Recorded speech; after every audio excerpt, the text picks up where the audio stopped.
Au nom du Père et du Fils et du Saint-Esprit. Chers frères et sœurs d'amour, soyez abondamment bénis. Soyez abondamment bénis. Nous nous acheminons progressivement vers le terme de notre retraite et la séance suivante sera la séance des questions-réponses. Et nous allons essayer, il y a un tas de questions dans la boîte, d'essayer d'apporter quelques lumières que le Seigneur nous projettera à l'instant sur ces questions. Frères et sœurs d'amour, croyons de tout notre cœur que lorsque le Seigneur nous met ensemble, c'est pour nous faire vivre un moment du ciel, surtout pendant un temps de retraite. Parce que les conditions sont créées pour que vraiment le Seigneur ait toute la place. Et si nous nous sommes distraits par des bavardages à des temps qui ne convenaient pas, cette facilité avec laquelle nous pouvons sortir du silence, qui est tout simplement vraiment symptomatique de notre pauvreté humaine. Voilà. Bon, c'est vrai que c'est dommage quand même, c'est dommage. Mais ne vous en faites pas. Ne vous en faites pas, frères et sœurs d'amour. Le Seigneur voit notre cœur. Il voit combien nous sommes pauvres et faibles. Mais essayons la prochaine fois, si jamais vous êtes encore à une retraite, essayons la prochaine fois vraiment de mettre un point d'honneur à vivre les moindres petits instants de notre semaine vraiment dans le silence et de nous dire que ce qui est vraiment nécessaire, indispensable, est dans une posture de chuchotement qui nous rappelle que nous sommes vraiment en retraite, quoi. Frères et sœurs d'amour, soyez abondamment bénis, soyez abondamment bénis. Que Jésus, notre Seigneur, nous donne la grâce de progresser sans nous décourager, quel que soit ce que nous rencontrons comme difficulté. D'aller au-devant des obstacles qui nous attendent dans le monde avec une foi plus affermie, une détermination plus grande de tout vivre avec Jésus. C'est seulement ainsi que nous serons, frères et sœurs d'amour, véritablement vainqueurs. C'est en Jésus seulement que nous pouvons être vainqueurs, parce qu'il est le seul vainqueur. Il nous entraîne dans son humanité et unis à sa divinité victorieuse de la mort, nous sommes nous aussi victorieux de la mort et de tout ce qui peut nous entraîner loin de lui. Que sa grâce vous soit donnée, frères et sœurs bien-aimés, et continuons à tout faire pour que notre Seigneur soit au cœur et au centre de notre vie. Aimons-le de tout notre cœur, aimons-le de toute notre âme. Ce matin, nous parlions des rondes et de comment prier les rondes. Le Seigneur nous a donné la méthode. C'est des je t'aime, des je t'aime. Et comme il ne fait rien à moitié, et comme il n'y a aucune coïncidence en lui, tout est en providence, la lecture de l'évangile, c'était le je t'aime.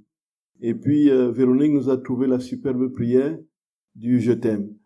Et donc, frères et sœurs d'amour, prenons conscience qu'effectivement, tout se résume à un je t'aime perpétuel et éternel. Et que c'est le je t'aime qui a créé l'univers. C'est le je t'aime qui a opéré l'œuvre de la rédemption.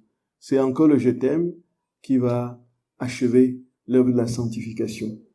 Donc, le je t'aime, c'est, comme dit notre Seigneur, c'est une phrase puissante qui traverse les cieux, traverse les temps, traverse les âges, s'imprègne dans toutes les réalités créées et favorise ainsi, travaille à faire advenir le règne.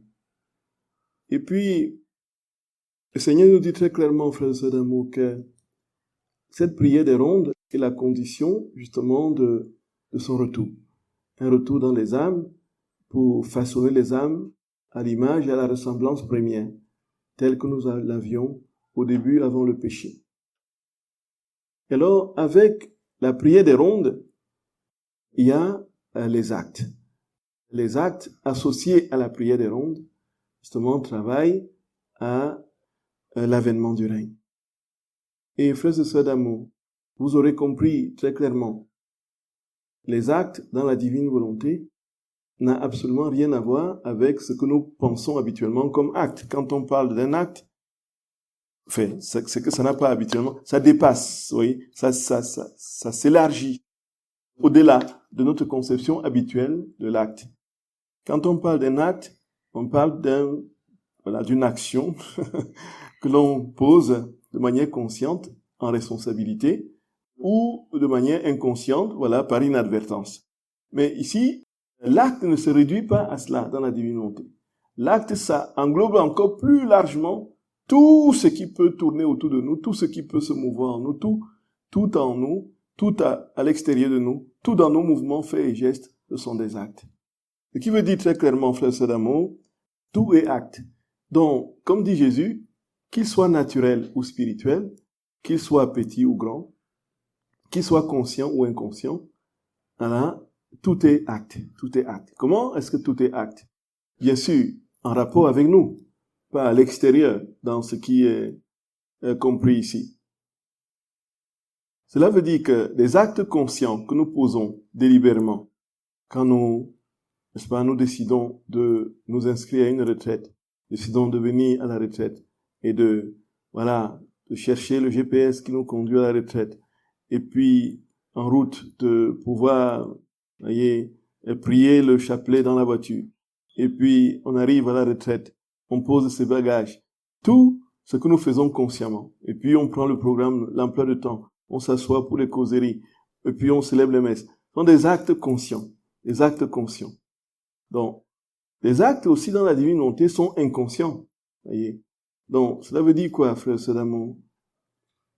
C'est-à-dire que ce que nous n'avons pas clairement, donc quand nous sommes dans notre sommeil et que nous rêvons que nous sommes en train de prier, que le Seigneur est en train de venir nous saisir dans la prière, que nous voyons les anges autour de nous, nous voyons les anges et tout ça, vous voyez un peu, et que nous volons, et ce sont des actes, vous voyez un peu, ce sont des actes. Donc, inconscient aussi dans le sens où on a la connaissance, mais on n'a pas toujours la conscience de ce qui est en train de se vivre au moment où ça se vit, bien que nous sachions que ça existe. Par exemple, tous les mouvements intérieurs de notre organisme. Il y a dans notre corps une vie absolument proéminente où il y a des milliards de microparticules, de cellules, de microbiotes, soit les lymphocytes, les leucocytes, tous les globules rouges. Tout ce mouvement, qui, dans tous les systèmes de notre organisme respiratoire, digestif, tout le reste de purification, les reins, tout ça. Il y a tout un ensemble de mouvements. Tout le mouvement du cœur, au niveau des artères, des veines, tout ce va-et-vient, le battement de cœur lui-même, voyez un peu, ce sont des actes. Le sang qui circule, ainsi de suite, sont des actes. C'est fou, c'est fou. Donc, on voit bien que ça dépasse largement le cadre la respiration. L'inspiration, l'expiration, c'est un acte. Voyez, un acte. Nous inspirons, nous respirons. Nous n'avons pas forcément conscience de tout ça. Il y a tout un mouvement. Nous n'entendons pas forcément notre cœur battre. Mais le battement du cœur, on commence à l'entendre quand le cœur ne va pas bien. Voyez un peu. Quand ça commence à battre la chamade, et lorsque nous sommes dans une mauvaise posture, soit émotionnelle, soit physiologique, mais jamais en temps normal, Ça c'est, Et quand nous posons un pas après l'autre, ce sont des actes que nous connaissons, que nous faisons, mais nous n'avons pas toujours conscience quand nous, posons un pas après l'autre. Et celui qui commence à réfléchir, maintenant j'ai un pas, je vais poser celui-ci, et je pose celui-là, et à un moment donné, il va tituber, il va tomber. Un peu. Ce sont des actes, inconscients qui se déroulent comme ça naturellement, dont nous avons l'habitude, mais dans laquelle notre conscience n'est pas toujours impliquée. Voyez un peu. Et puis, il y a dans des actes comme ça, le clignotement de l'œil, dit Jésus. Le clignotement, quand nous clignotons l'œil, c'est un acte. Voyez. Et puis, quand nous dormons, vous voyez, c'est un acte.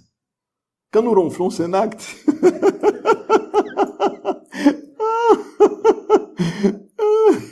Vous voyez? Donc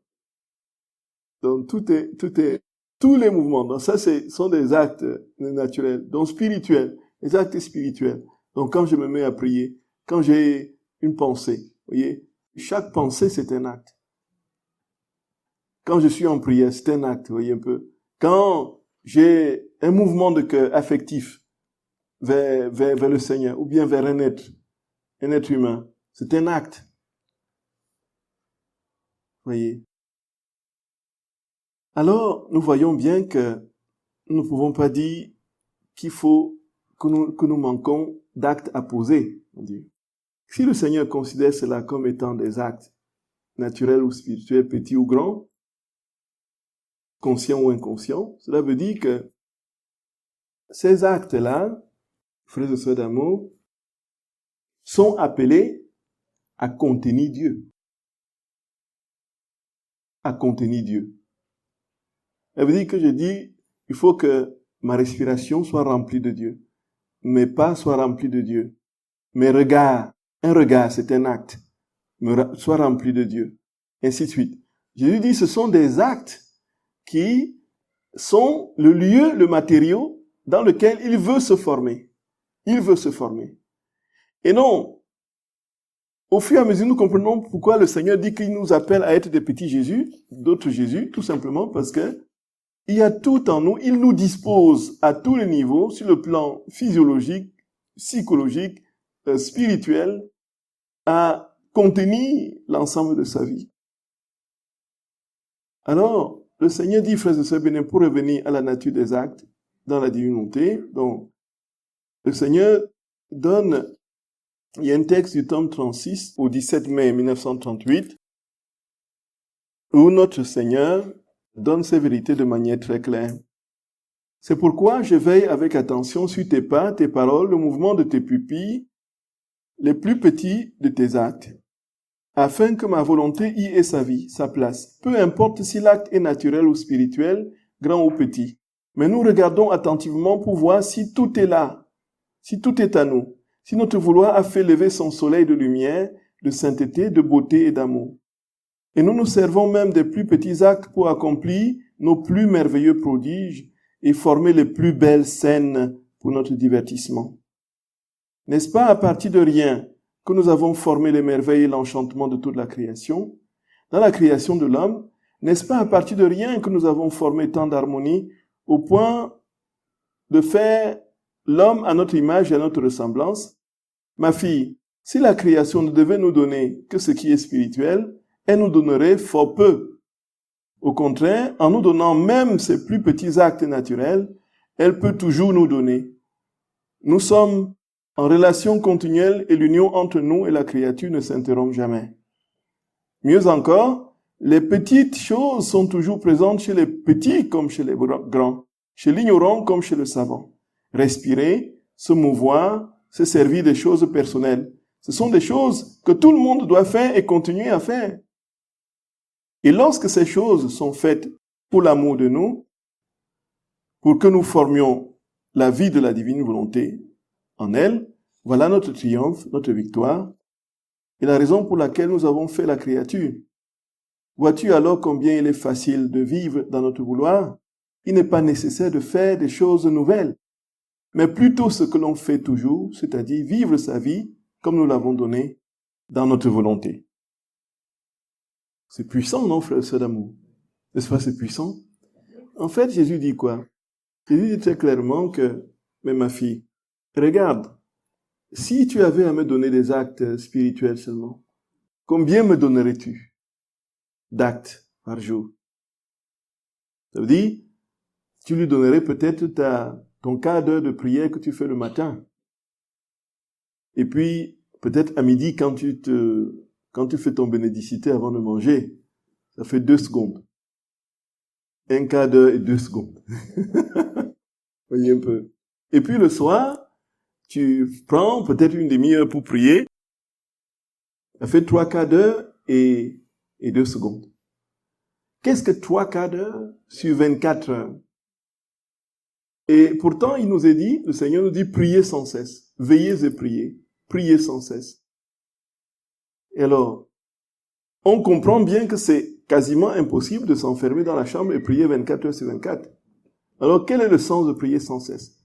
Et dans la divine volonté, on le comprend de manière plus lumineuse. Tous les actes sont à ta disposition. Qu'ils soient petits ou grands, naturels ou spirituels. Dormir, manger, boire. Pardonnez-moi, je prends toujours je commence toujours par les exemples les plus... Voyez. Non. Travailler, parler, écouter, et tout ça. Marcher, lire, conduire, aller à l'ordinateur, regarder ton téléphone, tout ça, ce sont des actes de la journée.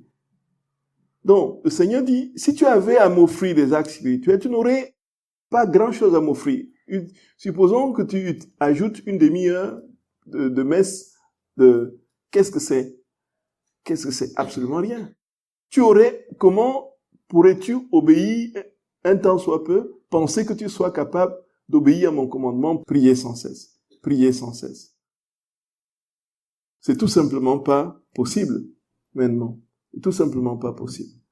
Et il dit, alors, en plus, tous ces actes-là, respirer, se mouvoir, se servir des choses personnelles, le Seigneur, frères et sœurs d'amour, dit que c'est commun à tous. Et comme dit le proverbe, le sage meurt aussi bien que le fou. On est d'accord, non?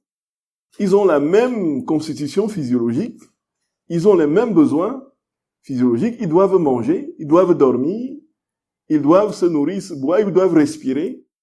Que tu aies 3 doctorats ou que tu n'aies jamais été à l'école, les mêmes fonctions vous sont communes, voyez. Et si le Seigneur attendait que ce soit l'intellectuel qui lui adresse des prières, et même, frères et sœurs d'amour, qu'est-ce qu'il aurait véritablement pu, avec tout ce que nous avons déjà compris, qu'est-ce qu'il peut donner? Cela veut dire que la majorité de ceux qui ne sont pas intellectuels, presque tous, ne seront pas avec le Seigneur parce qu'ils ne peuvent pas élever des prières formulées. Et le Seigneur nous dit que, avec les actes de tous les jours, nous pouvons vivre pleinement de sa vie, pourvu que ces actes soient vécus par lui. Vous voyez? Et Jésus va plus loin. Il parle même de clignotement de l'œil. Vous voyez? Là, il faut que je retrouve le passage. Oui, notre chère Anne-Marie. Donc, oui, c'est dit qu'avec eux, elle a raison, Anne-Marie, Christian. Oui, donc les actes de tous les jours, qu'est-ce que je disais? Je dis que, avec nos actes de tous les jours, n'est-ce pas, le Seigneur trouve le moyen de venir, de prendre possession de ces actes, de venir, exactement. Donc, même le clignotement de l'œil, Jésus, c'est un acte. Même le clignotement de l'œil, c'est un acte.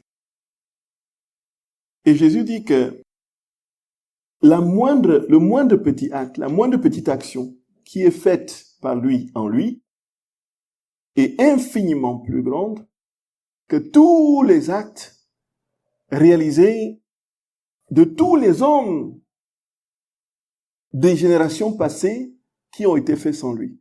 C'est-à-dire que vous clignotez l'œil, vous êtes, aux yeux de Dieu, parce que vous l'avez fait dans la divine volonté, supérieur à tous ceux qui ont fait des grandes inventions, qui ont construit les gratte-ciel, qui ont mis tout ce que nous avons là en place maintenant, qui ont construit les grosses machines, qui ont été des savants, qui ont été loués, portés au nu dans les ouvrages et dans les lieux de...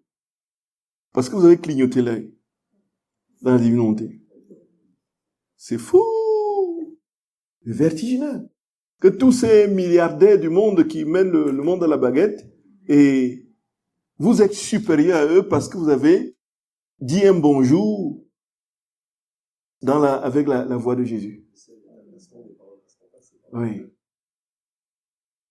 Vous voyez?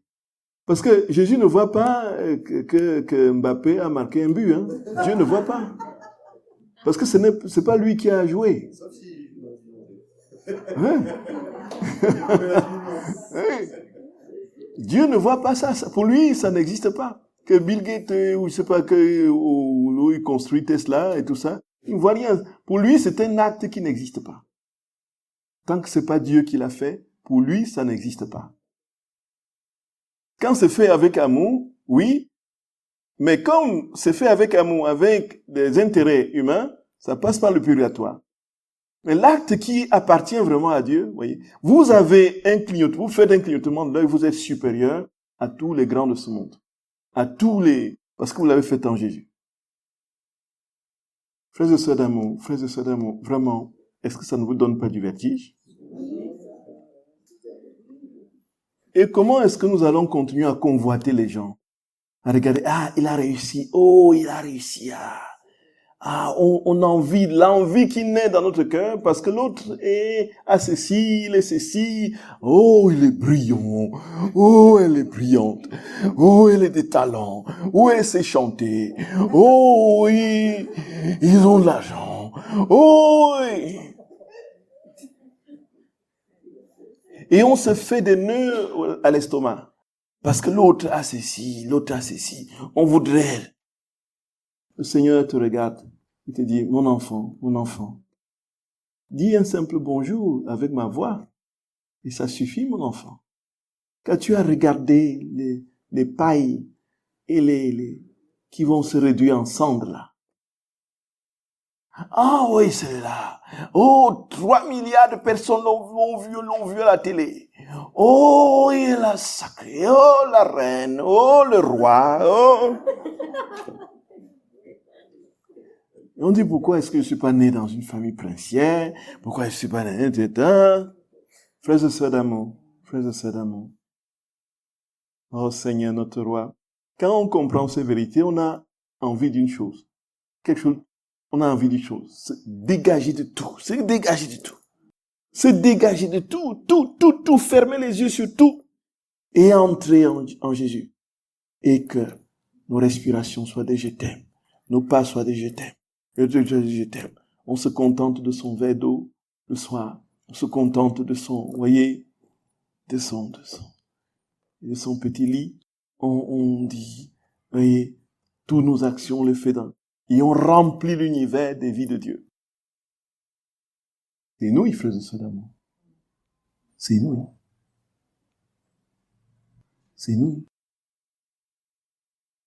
Jésus dit, au tome 4 du 8 octobre 1901, ma fille, lorsque l'âme se sert de mon humanité pour faire tout ce qu'elle fait, ne serait-ce qu'une pensée, une respiration ou un acte quelconque, ces actions sont comme autant de pierres précieuses qui sortent de mon humanité et qui se présentent devant la divinité. Et puisqu'elles sont produites par le moyen de mon humanité, ces actions ont les mêmes effets que les œuvres que j'accomplissais quand j'étais sur la terre. Alors, Louisa s'étonne et dit, mais comment c'est possible ça? Elle est incrédule. Et Jésus reprend, ma fille, l'action de la créature est vide, même si c'est une grande action. C'est l'union à la mienne dans le simple but de me plaire qui la remplit. Et puisqu'une action faite par moi ne serait-ce qu'une respiration, dépasse d'une façon infinie toutes les actions des créatures mises ensemble. C'est pas moi qui l'ai dit, hein. Vous avez écouté, frère Sadamon. C'est Jésus qui dit, frère Sadamon. C'est Jésus qui le dit. Tome 4, 8 octobre 1901. Une respiration. Combien de fois nous respirons par jour? Une respiration, dit Jésus, dépasse infiniment toutes les actions des créatures mises ensemble. Voilà la raison qui rend cette action si grande. D'ailleurs, ne sais-tu pas que celui qui se sert de mon humanité pour opérer ces actions se nourrit des fruits de ma propre humanité et s'alimente de ma propre nourriture? Voyez, frères et sœurs d'amour. Pourquoi ces actions dépassent infiniment tous les actes de tous les hommes réunis? C'est tout simplement parce que ces actions, étant remplies de Dieu, produisent Dieu lui-même.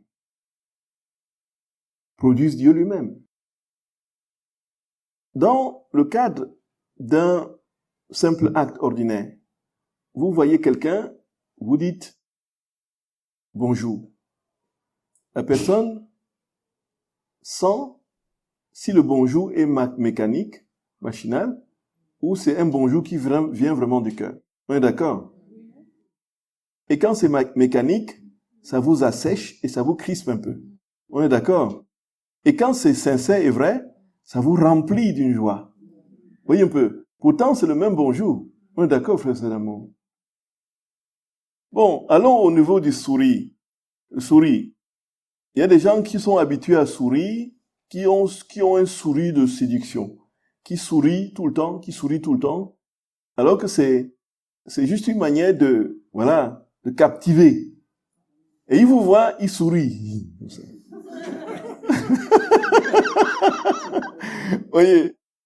Voyez. Vous avez vite remarqué que cette souris n'aura aucun impact sur vous. Aucun impact sur vous. Et un sourire qui jaillit de l'amour, qui est donné, vous sentez vous-même, vous vous sentez revivre devant le sourire. N'est-ce pas vrai? Frères et sœurs bien-aimés, ça c'est un simple niveau humain.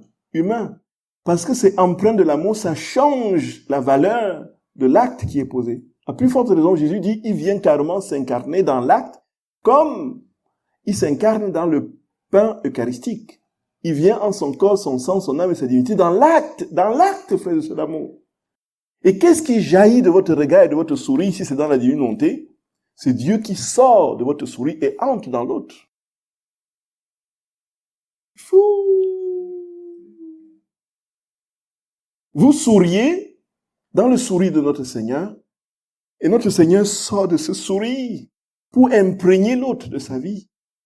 Puisque sa vie est contenue dans ce sourire. Frères et sœurs d'amour, nous voyons combien il est important de vivre dans la divine volonté. Quasi. Nous allons remplir le monde de l'amour. C'est ainsi. Nous allons contaminer le monde avec l'amour. Nous parlons, c'est Jésus qui sort de notre parole, sa vie est contenue dans la parole, et c'est sa vie qui rentre dans l'autre. Sa vie qui rentre dans l'autre. Padre Pio disait deux mots. Il confessait, sa confession durait 3 minutes. Toute sa vie, il aura confessé. En 50 ans, il a reçu 15 millions de personnes en confession. En 50 ans. Il n'a pas bougé de son dernier autre. En 50 ans. Les personnes arrivaient, comme la Vierge lui soufflait déjà à tous les péchés des gens. Ah, maman! Oh là là, maman! Pourquoi tu ne viens pas dans nos confessionnaux, maman? Ah! Ça aurait été plus facile, quoi. Vous voyez? Et puis, les gens auraient été plus libérés comme ça. On vient, on écoute, on peut dire, ah oui, d'accord. Que Dieu te pardonne au nom du Père Saint-Esprit. On ne sait même pas si la personne est sincère ou pas. Dans sa démarche. C'est comme ça, hein. Ouais, je donne l'absolution, je donne. Ah, je dis, arrête, non, c'est bon. Au nom du Père Saint-Esprit. La Vierge était à côté de Padre Pio, avec son ange gardien. Parce que, quand on dit, je vais rapidement fermer la parenthèse, vous connaissez l'histoire, je raconte de toutes les façons les mêmes histoires. Vous les connaissez 10 000 fois. Alors, qui ne connaît pas l'histoire de l'ange gardien et de la Vierge Marie dans le confessionnal de Padre Pio? Qui ne connaît pas? Ah oui, donc il y a quelques-uns alors. Donc ça vaut la peine de raconter.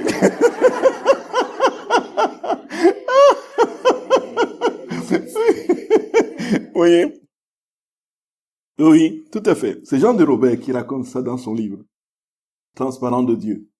Alors, quand on dit qu'on lit dans les consciences, que les gens lisent, que le Padre Pio lisait dans les consciences, on croyait que c'était, il a une science, peut-être qu'un tableau se met devant lui avec les péchés qui s'écrivent dessus et tout ça. Non. En fait, c'est que lors d'une délivrance d'un possédé, le possédé a trahi le secret, en fait. Il a dit, celle-là qui lui dit tout. Et puis les frères en récréation posent la question à Padre Pio, mais le démon a parlé là, tout à l'heure, C'était quoi, en fait? Il dit oui, en fait. C'est la Vierge. C'est la Madone qui, dans le confessionnal, avec mon ange gardien, me souffle le péché des gens. Oui, un peu. Voyez. Alors, quand vous venez, ah, toi, c'était médecin, c'était médecin, c'était médecin. Oh, tu es médecin, non? Il a fait un complot pour tuer sa femme. Tu as fait un complot pour tuer ta femme, là?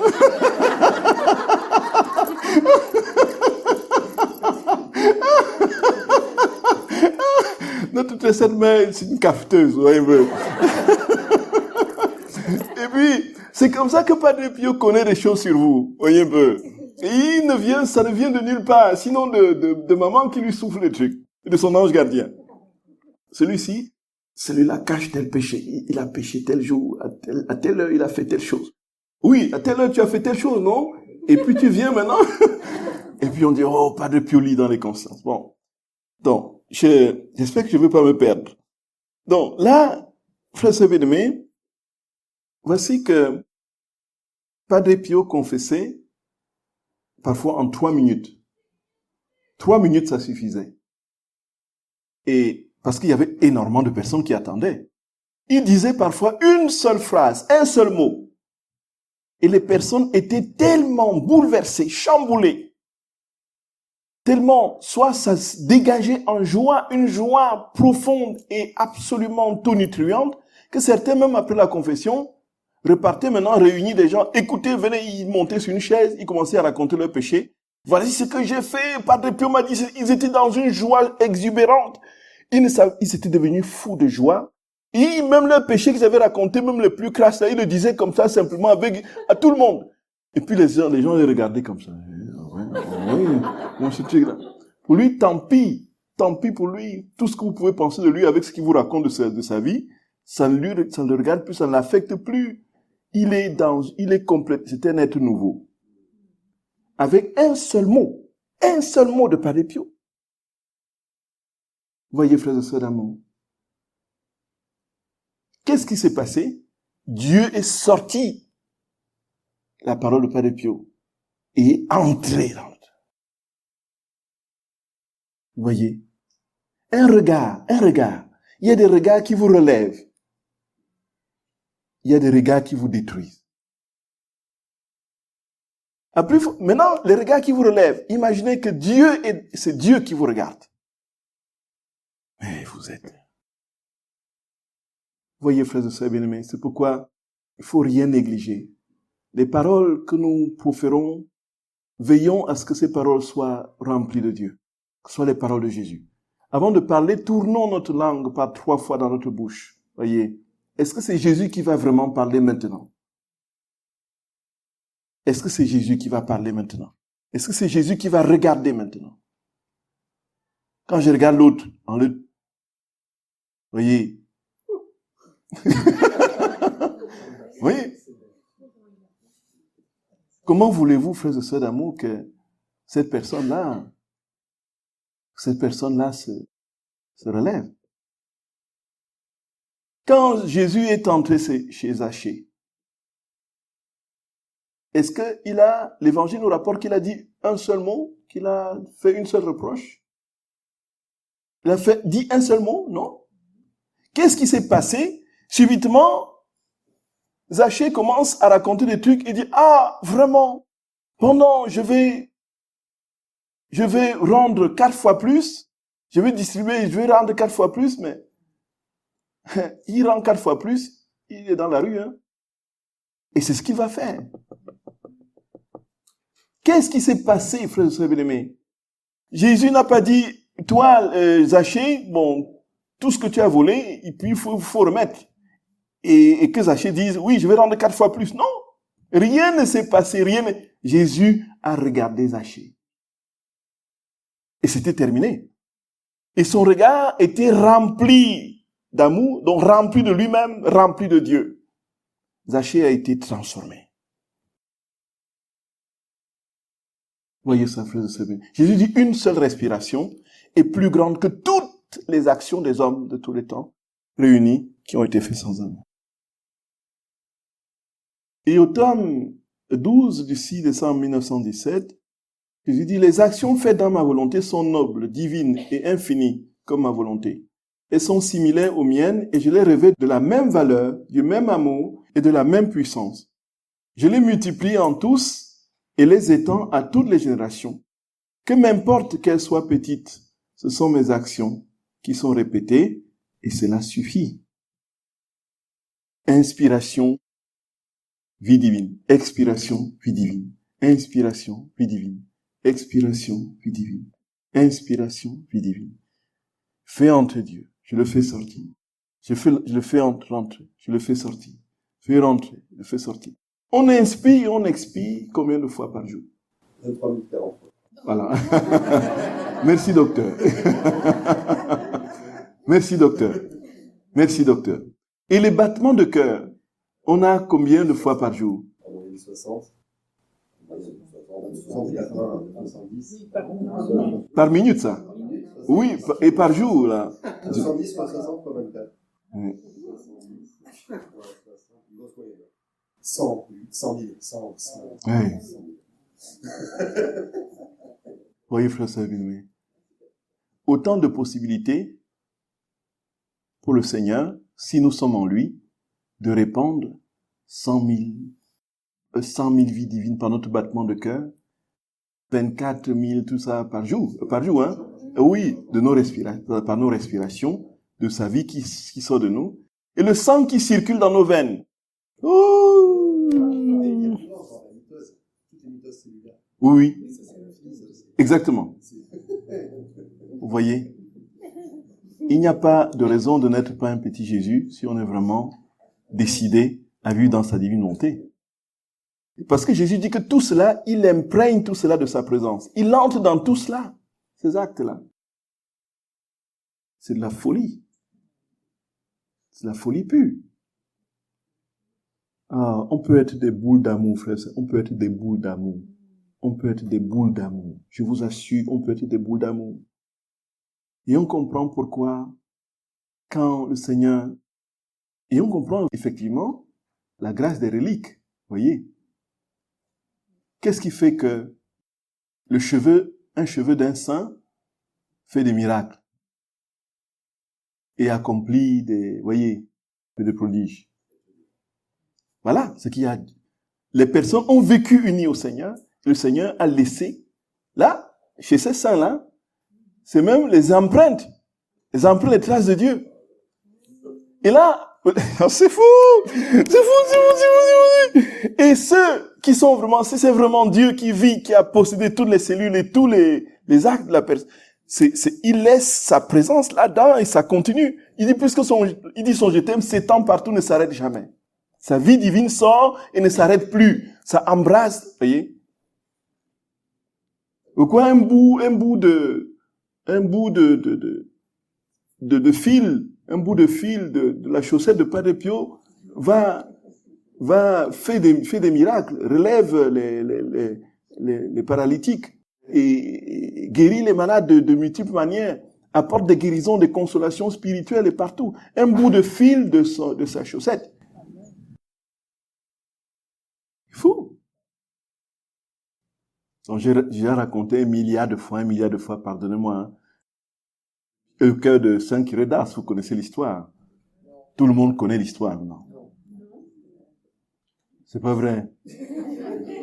C'est pas vrai. Qui ne connaît pas l'histoire du cœur du Curé d'Ars? Du cœur du Curé d'Ars. Vous ne connaissez pas l'histoire du cœur du Curé d'Ars? Levez la main ceux qui ne connaissent pas l'histoire du cœur du Curé d'Ars. Oh, c'est pas vrai. Oh, c'est pas vrai. J'ai raconté ça. Merci beaucoup, chère Evelyne. J'ai raconté ça l'année passée. Je raconte ça partout. Je raconte ça toujours. Quand on arrive à ces vérités, c'est puissant, frère de ce d'amour. Alors, je regarde le temps. Donc, vous voulez quand même que je raconte? Oui. En fait, c'était l'année du 150e anniversaire de la mort de Saint Curé d'Ars. Je crois que le pape Benoît XVI avait je me demande si ce n'était pas en 2007, le pape Benoît XVI avait instauré une année du prêtre. Et donc, je me souviens, je suis allé aussi à Ars. Quand je suis allé à Ars, il y avait énormément de prêtres qui venaient de partout, du monde entier, de différentes races, qui parlaient toutes les langues. Il y avait même les Chinois, vous voyez un peu, l'église souterraine, qui était là, qui sont venus donc pour... On entendait toutes les langues à Ars. C'était impressionnant. Je me souviens cette année-là. Et puis, il y a eu un évêque américain qui est arrivé et qui a demandé s'il pouvait, pour ses prêtres dans le chapitre canonial de la cathédrale, les quelques prêtres avec qui il travaille, s'il pouvait emprunter le chœur du curé d'Ars, donc qui se trouve dans la chapelle du chœur, là. Vous étiez à Ars déjà, non? Oui, la chapelle du chœur pour vénérer avec ces prêtres les plus proches de ces prêtres qui étaient. Et donc, après une messe qu'il avait célébrée le matin à la cathédrale, avec ses prêtres, mon salut a été accordé, bien sûr, et il a exposé la relique du cœur du curé d'Ars sur l'autel et a pris un temps de prière en vénération. Il y avait quelques fidèles là, une dizaine à peu près, qui étaient là. Et puis, il y a un fidèle qui s'est avancé pour demander à un prêtre qui était là s'il pouvait le confesser. Et puis, le prêtre a dit bien sûr, il s'est mis un peu de côté, la relique était exposée. Il a confessé la personne, et puis une deuxième est arrivée, et dit, il s'est mis aussi en rang pour se faire confesser, et puis, progressivement, au fur et à mesure, quasiment tous ceux qui étaient là ont demandé la confession. Et les gens en passaient dans la rue, et entraient dans la cathédrale, et voyaient les gens qui se confessaient, ils se mettaient aussi en rang pour se confesser, ainsi de suite. Donc, on était le matin. Et tous ceux qui passaient, entraient dans la cathédrale, ceux qui venaient visiter, regarder la cathédrale, ils se sont mis en rang pour se confesser. Finalement, tous les prêtres qui étaient là se sont mis à disposition pour les confessions. Et ça ne désemplissait pas. Les gens entraient, ils se mettaient en rang, ils se confessaient. Les prêtres étaient débordés. L'évêque ne savait plus quoi faire. Il a téléphoné, il a demandé que l'on appelle tous les prêtres du diocèse à la cathédrale. Et voilà, midi, 13h, 14h, voilà, 18h, ça ne désemplit pas. Les gens continuent à se confesser. 20h, les gens étaient encore là, ça ne désemplissait pas, ils continuent à se confesser. Il a dû demander encore des renforts à d'autres prêtres, s'il connaissait d'autres amis prêtres, qui sont venus se positionner pour la confession. Minuit, les gens étaient encore là en train de se confesser et tout ça. Vous voyez un peu ça. Ils ont dû décider d'arrêter pour que ça s'arrête. Minuit, ils ont débordé. Vous voyez, du matin, toute la journée, toute la nuit, minuit, ils devaient enclencher encore sur le lendemain matin. Frères et sœurs bien-aimés, parce que le cœur du curé d'Ars s'était exposé. Hein. Qu'est-ce que le curé d'Ars faisait dans sa vie? Il confessait. Donc, ce ne sont pas des blabla quand on entend les actes dans la Bible qui sont imprégnés de Dieu. Ce n'est pas du blabla. C'est pas du blabla. Et c'est alors, frères et sœurs d'amour, que nous comprenons vraiment l'urgence de demander au Seigneur de s'emparer de tout ce que nous faisons. Et Jésus dit que, comme ces actes sont accomplis par lui, ces actes sont parfaits, ils sont complets, ils sont éternels. Ils contiennent Dieu. Et ils sont plus grands que le ciel et la terre. Ça veut dire que votre bonjour, votre regard, votre sourire, dans la divine volonté, est plus grand que le ciel et la terre. Le ciel et la terre. C'est fou, c'est fou. C'est fou, frère et sœurs d'amour. Ma fille, au tome 23 du 30 décembre 1927. Ma fille, il y a dans l'âme deux caractères. L'un est humain, l'autre divin. Le divin descend de l'unité. Et l'âme, pour recevoir ce caractère divin, doit vivre dans l'unité de ma volonté. Dans cette unité, lorsque l'âme forme ses actes, il s'élève dans l'unité de son Créateur. dans cet acte unique de Dieu. Comme en Dieu lui-même un seul acte est formé, la lumière de cet acte unique descend sur terre, revêt toutes les créatures et embrassant toutes choses, donne à chacune l'acte nécessaire en multipliant à l'infini la multiplicité de tous les actes possibles et imaginables. Par conséquent, lorsque la créature accomplit ses actes dans cette unité, ils acquièrent les caractères divins. Et l'acte divin étant un acte unique, ils englobent tous les actes. Oh, comme il est beau de tout faire avec un seul acte. Dieu seul possède cette vertu si puissante qu'avec un acte unique, il peut tout faire, embrasser et opérer toutes choses. Donc, l'acte que nous posons dans la divine volonté, aussi infinitésimal soit-il, épouse les contours de la divinité. Et donc, entre dans l'acte unique et éternel. Et c'est pourquoi il est plus grand que tous les univers. Vous voyez? C'est au tome 23, du 30 décembre 1927.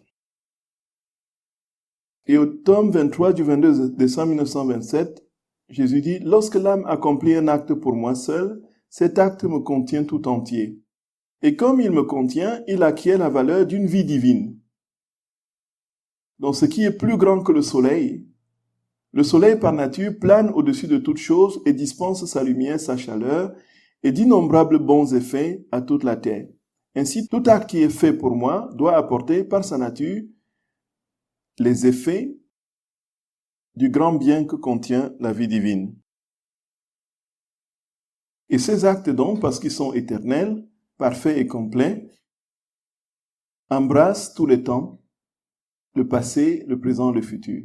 Ça veut dire que vous dites un bonjour aujourd'hui, dans la divine volonté, le bonjour, parce qu'il est dans l'éternité, circule dans tous les actes passés de toutes les créatures.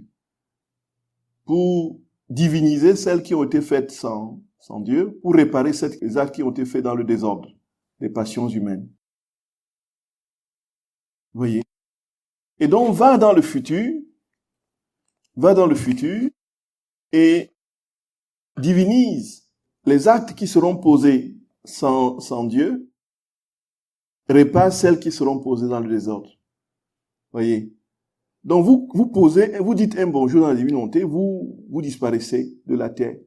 Et puis votre bonjour circule. Vous retrouverez des âmes qui viendront après vous sur cette terre et le Seigneur va s'en servir pour réparer les actes mauvais des âmes qui ne sont pas charitables, qui ne sont pas gentils, qui n'ont pas d'amour, qui n'aiment pas.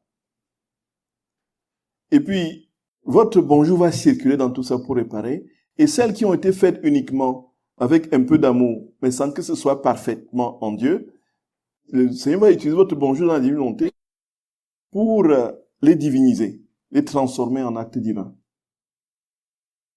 Et c'est ici quelque chose, frères et sœurs d'amour, d'absolument vertigineux. Et Jésus, donc, frères et sœurs d'amour, va parler avec ça, dont on passe rapidement parce qu'on n'a plus le temps. Il y a beaucoup de textes sur tout ce qu'on dit très rapidement. Dans un autre point, le Seigneur dit que, en fait, il y a, pour que ce royaume se forme en nous, il y a la nécessité de multiplier les actes en lui. La multiplication des actes en lui est nécessaire. Et pourquoi? Parce que même dans l'ordre naturel, un seul acte ne forme pas une vie. On ne peut pas dire, voici, je vais me nourrir une seule fois par semaine, et puis survivre. On est d'accord? Si je me nourris une seule fois par semaine, voilà, je peux à la limite vivre encore, voilà. Mais disons, allons à plus dur. Tu peux pas dire que je vais faire respirer une seule fois. Voyez? Voyez? Je vais respirer une seule fois, même si je suis le champion de l'apnée, je peux pas contenir dans mes poumons l'air de toute une vie. Ne fût-ce que, même si c'est l'air d'une journée, c'est tout simplement impossible. Donc il faut que je multiplie des actes pour que la vie se forme. Et de la même manière, le Seigneur demande de multiplier les actes dans la divine volonté pour que sa vie se forme en nous. Donc pour être d'autres petits Jésus, je ne peux pas me contenter de dire, bon, voici, Seigneur, dans ta divine volonté, je t'offre ma journée et puis viens brosser les dents en moi et puis je me contente de ça le matin. Je me brosse les dents le matin, j'ai posé un acte dans la divine volonté et puis je dis, bon, c'est bon maintenant. Jésus a pris possession en moi. Je serai très vite rattrapé. Parce que dès les minutes qui vont suivre, quand je vais me mettre à table pour mon petit déjeuner, quand mon épouse n'aura pas encore préparé le café, je vais dire, mais tu ne vois pas que le temps passe et que je dois devoir, c'est en retard, et puis, le ton va monter. Et toi, tu ne t'es pas réveillé tard, et puis, mais c'était à toi de te réveiller. Vous voyez? Ton acte dans la divine volonté, là, et puis ton Jésus, là, que tu as intégré dans la brosse à dents, là, fiou. Il a pris, c'est passé sous le nez. Il a pris la poudre d'escampette. Il dit maintenant, bon, règle d'abord cette affaire, et quand tu vas redire, pardon ma chérie, oui, vraiment, je reconnais que, oui, je me suis réveillé tard, que j'aurais pu me lever, et puis, vraiment, ma chérie d'amour, je t'aime, hein, je t'aime. Et puis Jésus va guetter, il dit, ah oui, il va revenir là, et puis bon, Jésus pose cet acte-là, viens manger en moi, et oui, d'accord, on va manger ensemble, manger ensemble. Les actes dispersés, épars, et puis saucissonnés comme ça, sans que ce soit continuel et tenu, ça ne peut pas former une vie, dit Jésus. C'est au tome 28 du 16 juillet 1930. On va terminer par là. Ma fille, un acte seul ne forme pas la vie, ni toutes les œuvres dans les créatures. Dans la création, la divinité elle-même voulait au moins 6 répétitions pour former toute la machine de l'univers. Nous aurions pu créer toute chose d'un seul fiat, mais non, il nous a plu de le répéter pour avoir le plaisir de voir surgir de nous, par notre force créative, tantôt le ciel bleu, tantôt le soleil. Le dernier fiat a été répété sur l'homme, comme l'accomplissement de toute l'œuvre de la création. Notre fiat n'a pas ajouté un autre fiat pour créer d'autres choses. Il se répète toujours lui-même pour maintenir et conserver toutes choses en action dans son souffle de fiat, comme si nous les avions créées à cet instant. Par la répétition, l'amour grandit et le plaisir est redoublé. On apprécie plus ce qui est répété et on ressent la vie de l'acte qu'on répète. Ainsi, lorsque tu continues tes actes dans ma divine volonté, tu viens à former en toi la vie de ma divine volonté. En répétant tes actes, tu fais grandir cette vie et tu la nourris. Crois-tu qu'en ne les répétant que quelquefois, tu aurais pu former sa vie en toi? Non, ma fille. Tu aurais pu tout au plus sentir son air balsamique, sa force et sa lumière. Mais non pas former une vie. Les actes qui ne cessent jamais sont nécessaires afin de pouvoir dire « je possède la vie du fiat ». N'est-ce pas la même chose que dans la vie naturelle? La nourriture et l'eau ne sont pas données une seule fois, puis mis de côté, sans que plus rien d'autre ne soit offert à la créature. Elles sont données chaque jour, si on veut conserver la vie. La vie, il faut la nourrir. On ne peut pas dire, voilà, je veux manger une seule fois par semaine et être en bonne santé et vivre longtemps. Bien, je veux boire ma tasse d'eau, ça suffira, ma tasse de café, ça me suffira pour m'hydrater pour un mois. Faut continuellement, voyez. Et donc, de même, pour que la vie de Jésus se forme, pour qu'un jour nous soyons vraiment des petits Jésus, il faudrait que nous multiplions sans cesse les actes dans la divine volonté, que nous nous souvenions que le Seigneur veut prendre possession de tout. Que nous lui confions même nos battements de cœur, le sang qui circule dans nos veines, soit les respirations. Viens respirer, viens circuler dans mon sang, viens parler par ma voix, viens écouter par mes oreilles, viens regarder par mes yeux. Viens, que tout en nous soit imprégné, voilà, de Dieu. Et ainsi, Jésus, un jour, sera tout en nous. Voyez, frères et sœurs d'amour, c'est absolument inouï. Il y a énormément de choses qu'on aurait pu dire sur les actes, frères et sœurs d'amour. Bon, là, le temps est limité, mais nous avons l'essentiel pour continuer à creuser et à laisser Jésus toujours prendre toute la place en nous. Je vous salue Marie, pleine de grâce. Le Seigneur est avec vous. Vous êtes bénie entre toutes les femmes. Et Jésus, le fruit de vos entrailles, est béni. Sainte Marie, Mère de Dieu, priez pour nos pauvres pécheurs, maintenant et à l'heure de notre mort. Au nom du Père et du Fils et du Saint-Esprit. Amen.